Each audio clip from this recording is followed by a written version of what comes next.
DSC ఉపాధ్యాయుల నియామకం మీద నిరంతరం సాక్షి కథనాలు, సాక్షి తప్పుడు ప్రచారం చేస్తుందంటూ చంద్రబాబు నాయుడు ఉపన్యాసాలు. బట్ మనకి అరడజన్ మీడియా ఉంది, 2 పేపర్లు ఉన్నాయి, 1 కోటి ఫేస్బుక్ అకౌంట్లు, ఇన్స్టా అకౌంట్లు ఉంటాయి, ఒక దాదాపుగా 2-3 వేల మంది మన సంబంధించినటువంటి సోషల్ మీడియా ప్లాట్ఫారాలు నడిపే వాళ్ళు ఉన్నారు, యూట్యూబ్ల, ఫేస్బుక్ పేజీల.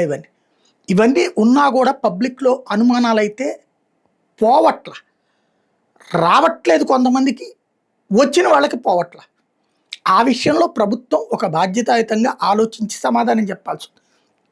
నెంబర్ 1, పేకాటని కూడా స్పోర్ట్స్ కోటాలో పెట్టారా? అది పెట్టుంటే ఎవరు పెట్టారు, ఎందుకు పెట్టారు, ఎలా పెట్టారు? నెంబర్ 2 వచ్చేటప్పటికి ఎవరికైతే అందరికీ కలిపి ఇంటర్వ్యూలు ఒకసారి జరపాలా, ఎవరికి వాళ్ళకి విడివిడిగా జరపాలా? గతంలో ఎలా జరిగింది, ఇప్పుడు ఎలా జరిగింది? అలాగే ఓపెన్గా రావాల్సినటువంటి ర్యాంక్స్ వాళ్ళకి సపరేట్గా పంపించడం ఏంటి, దాంతోపాటుగా ఉన్నటువంటి లిస్ట్ ఏంటి? ఇట్లాంటిది కొన్ని అనుమానాలని రేకెత్తిస్తూ 200 మంది కోర్టుకు వెళ్ళారు. ఆ 200 మంది ఏమే టాపిక్స్ తీసుకున్నారో ఆ టాపిక్స్కి ఆన్సర్ని సక్రమంగా చేస్తే అది కన్విన్సింగ్గా పబ్లిక్కి వెళ్తే ఈ ఇష్యూ రిజాల్వ్ అవుతుంది. లేకపోతే ఉద్యోగాలు వచ్చినటువంటి వాళ్ళు ప్రభుత్వాన్ని ప్రేమిస్తే, ఉద్యోగాలు రానటువంటి వాళ్ళు ప్రభుత్వాన్ని ద్వేషిస్తారు.